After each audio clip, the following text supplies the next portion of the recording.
होत नाही, अशी माणसं आहे तो. म्हणजे एक वेळ नारायण राणे पारे म्हणायची पाळी होईल, कितीही वेडी मुलं आहेत.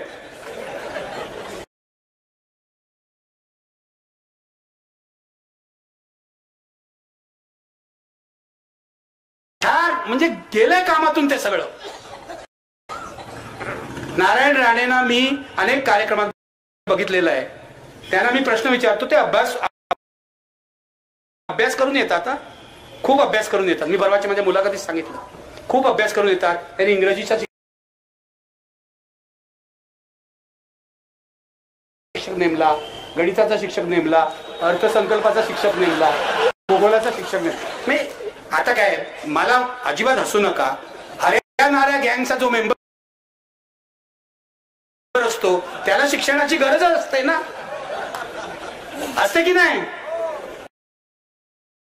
आणि तो सुधारला तर माझा त्याला पाठिंबा आहे. असं काय करता? एक जर हरणाऱ्या गँगचा मेंबर सुधारत असेल तर आपल्याला प्रॉब्लेम काय आहे? उलट मी कौतुक करतो ना, नारायण राणे अभ्यास करून येतात. पण माझ्या असं लक्षात आलं नाही, कोंबडी चोर वगैरे ते बाळासाहेबांनीच आपल्याला बरोबर आहे. कोंबडी चोर त्यांना बाळासाहेब म्हणायचे. मी काय म्हणतो, मोठा माणूस आहे, मंत्री बिंत्री आहे, काय करणार. माझा मुद्दा एवढाच आहे की अशा प्रकारचे राजकारणी इथे निर्माण झालेले आहेत. नारायण राणे, मग दुसरं ते राम कदम आहे ना, राम कदम, त्याच्या नावातच राम आहे. प्रॉब्लेम आहे सगळा. यांचं नाव राम कोणी ठेवलं हेच मला कळत नाही. त्याच्यानंतर तो एक किरीट सोमय्या, ज्याचा व्हिडिओ तुम्ही पाहिला असेल. आमच्या कमलेश सुतारनी त्यांचे कपडे उतरवून ठेवले. पोलीस चौकशी अजून करायला तयार नाहीत, लबाड आहेत. पोलीस, जी महिला पोलीस अधिकारी त्यांची चौकशी करते, त्यांनी कमलेश सुतारला एवढा त्रास दिलेला आहे ना, हे जर सगळं बाहेर आलं तर यांचे इतके वाबाडे. आणि मी तर बोलणारच आहे, तुम्ही कसलेही खटले करा, फाशी द्या, मी बोलणारच आहे. परवाची गोष्ट तुम्हाला सांगतो, सत्य तुम्हाला सांगतो. हे पेपरवाले छापत नाही तर एकदम डरपोक पैसे घेऊन करप्ट झालेले लोक आहेत. अपवाद असतील, बहुसंख्य पेपरवाले. मी तर तुम्हाला सांगेन, सत्ताधाऱ्यांची चमचेगिरी करणारे पेपर वाचू नका, सत्ताधाऱ्यांची चमचेगिरी करणारी चॅनल बघू नका.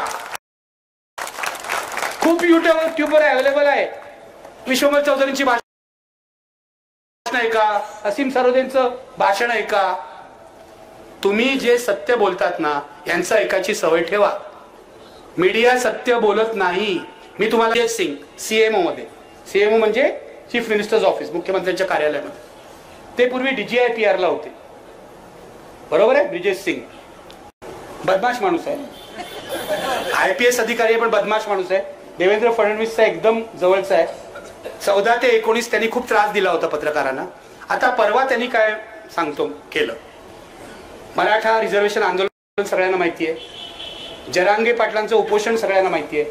जरांगे पाटलांनी आपला जीव पणाला लावला हेही आपल्याला माहिती आहे. गरीब मराठ्याला रिझर्वेशन मिळालं पाहिजे ही आपली भूमिका आहे, ही आपली भूमिका आहे. ओबीसींना पण हक्काचं रिझर्वेशन मिळालं पाहिजे ही आपली भूमिका आहे. मराठा आणि ओबीसींमध्ये संघर्ष होऊ नये असे प्रयत्न आमच्यासारखे लोक करतायत, कारण दोघांच्या हक्काचं मिळालं पाहिजे. या माणसाने असं केलं, ब्रिजेश सिंगनी. त्याने एक व्हॉट्सअप ग्रुप बनवला. व्हॉट्सअप ग्रुपमध्ये चॅनलच्या संपादकांना घेतलं. कोण कोण नावं सांगतो तुम्हाला. ती ABP माझाची जी संपादिका आहे, काय नाव, सरिता कौशिक. तिला तर धड मराठी सुद्धा येत नाही, तरी तिला संपादक केलं, तर सोडून दे. त्याच्यानंतर निलेश खरे, त्याच्यानंतर उमेश कुमावत वगैरे वगैरे, अशी त्यांची नावं महत्वाची नाहीये.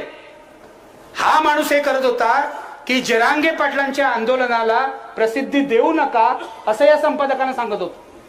पूर्ण जरांगे पाटलांचं आंदोलन ब्लॅकआउट करण्याचा याचा प्रयत्न चालला होता.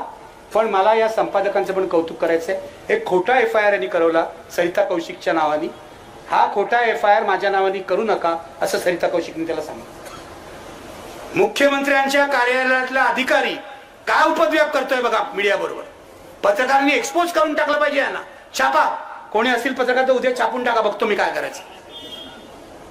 कारण हे व्हॉट्सअप लीक झाले आणि लोकांना कुठे लीक करायचं बरोबर माहिती असतं, त्यामुळे एक लीक माझ्याकडे आला. कोणाकडे काय पाठवल्यावर कोण बडबडणार लोकांना माहितीये. मी बोंबलणारा माणूस आहे. मला जर सत्य कळलं तर ते माझ्या पोटात राहत नाही, ते मी बोंबलतो. माझ्या घरचे पण लोक म्हणतात की तुम्हाला काय सगळं खरं बोलायची गरजच आहे का, हळूहळू बोला ना. पण हळूहळू सत्य कसं बोलायचं? सत्य हा सूर्यप्रकाश आहे, तो सूर्यप्रकाश अंगावरच येतो, तो हळूहळू येत नाही, तो लख सूर्यप्रकाश येतो. हे लक्षात घ्या. काय चाललंय या महाराष्ट्रामध्ये विचार करा मित्रांनो. या महाराष्ट्राची बर्बादी केली आहे. हा संतांचा महाराष्ट्र होता, हा बुद्धिवंतांचा महाराष्ट्र होता, हा विचारवंतांचा महाराष्ट्र होता. गांधीजी म्हणायचे की महाराष्ट्र एक कार्यकर्त्यांचं मोहोळ आहे. यांनी कार्यकर्त्याला खोके देऊन काय केलं त्याचं? प्रत्येक कार्यकर्त्याला कोण ते 40 टोणगे आहेत. टोणगेच म्हणतो मी त्यांना, टोणगे. बाळासाहेब ठाकरेंनी यांना पदराखाली घेतलं नसतं ना, त्यांना कसलीच नोकरी मिळाली नसती. हे 40 टोणगे आहेत. लाज नाही वाटत त्याला शिंदे बाजू सगळ्यांना. शिंदेचा उत्कर्ष उद्धव ठाकरेंच्या काळात झालेला आहे. माझे आनंद दिघेंचे चांगले संबंध होते. आनंद दिघे असताना शिंदेचं हे काय होतं मला माहितीये, ज्युनियर कार्यकर्ते होते. आनंद दिघे वारले, अचानक ऍक्सिडेंट झाला वगैरे. आता त्याच्या खोलात मला जायला सांगू नका. पण आनंद दिघे गेले आणि शिंदेचा उत्कर्ष झाला. शिंदेच्या उत्कर्षाला एकच माणूस जबाबदार आहे, त्यांचं नाव आहे उद्धव ठाकरे. उद्धव ठाकरेंनीच त्यांना सगळं दिलेलं आहे. आणि हा माणूस अतिरेकी महत्वाकांक्षेच्या ला बळी पडतो. हा बरोबर आहे, उद्धव ठाकरेंचं एक चुकलं की एका चुकीच्या वेळी त्यांनी त्यांचा अपमान केला.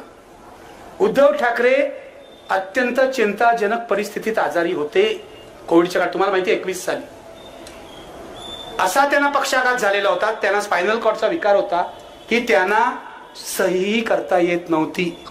एक अत्यंत खतरनाक ऑपरेशन त्यांच्यावर हरकिशनदास हॉस्पिटलमध्ये करण्यात आलं. तुम्हाला सांगतो, घाणेरडी माणसंही त्यावेळेला फडणवीसांचा एक दूत माझ्या घरी आला आणि मला म्हणाला, ही बातमी आहे की उद्धव ठाकरे असे आजारी पडलेले आहेत, त्यांना सही करता येत नाही, ही बातमी जरा तुम्ही कुठेतरी द्या. बघा किती घाणेरडी माणसं. महाराष्ट्राची संस्कृती आहे, एक माणूस आजारी पडलाय असं नाही लिहित आपण त्याच्याबद्दल, असं नाही लिहित आपण त्याच्याबद्दल. पण फडणवीसांचा दूत येतो आणि मी फडणवीसांचा दूत म्हणतोय, मी इथे नाव घेणार नाही, मला सगळे पुरावे आहेत. माझ्या घरी तो 3 तास बसला होता, कारण माझा परिचित आहे. फडणवीसाच्या कार्यालयात सुद्धा माझी माणसं आहेत. फडणवीसला माहिती आहे बरोबर कोण कोण आहे. तर उद्धव ठाकरे अशा प्रकारे अतिशय गंभीररित्या आजारी असताना तुम्ही त्यांचा काटा काढायचा प्रयत्न करता. त्याच वेळेला शिंदेंचाही सुरू झालेला आहे, नंतर नाही झालेलं आहे. त्याच वेळेला शिंदेचा हा कट सुरू झालेला आहे. आणि मग शिंदेना लालूच मिळाली. आयुष्यात कधी शिंदे मुख्यमंत्री झाले नसते. ठाण्यापलीकडे काय नाही त्यांचं. ठाणे जिल्ह्याचे नेते आहेत, चांगले आहेत, संघटक चांगले आहेत, मनानी बरे आहेत, लोकांना पैसे बिशे वाटत असतात, चांगले. हा म्हणजे मदत म्हणून हो. पण मुद्दा असा आहे की हे कधी आयुष्यात मुख्यमंत्री झाले नसते, दगाबाजी केली म्हणून मुख्यमंत्री झाले.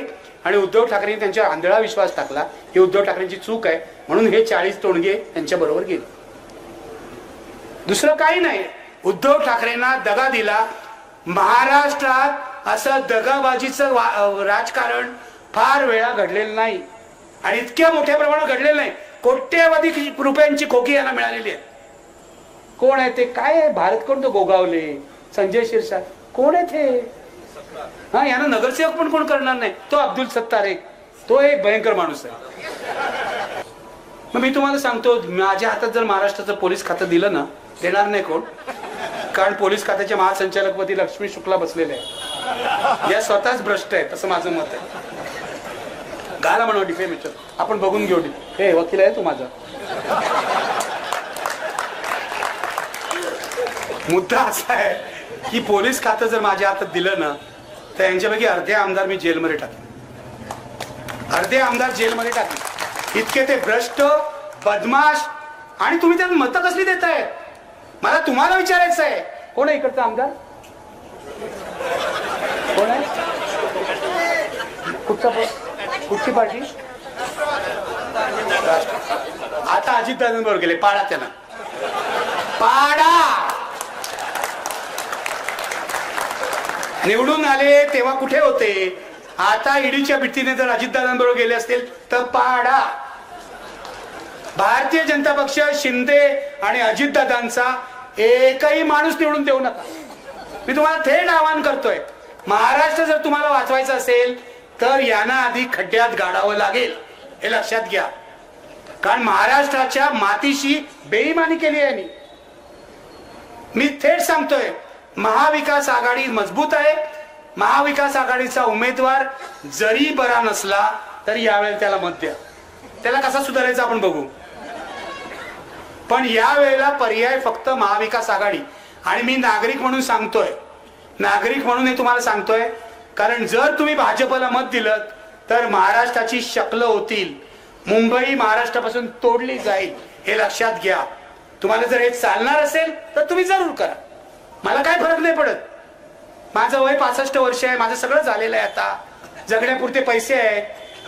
तुम्हाला जर खड्ड्यात घालायचं असेल महाराष्ट्रात तर घाला. पण मला स्वस्त बसवत नाही. मी बाहेर पडलोय याचं कारण मला माझा महाराष्ट्र, शिवरायांचा महाराष्ट्र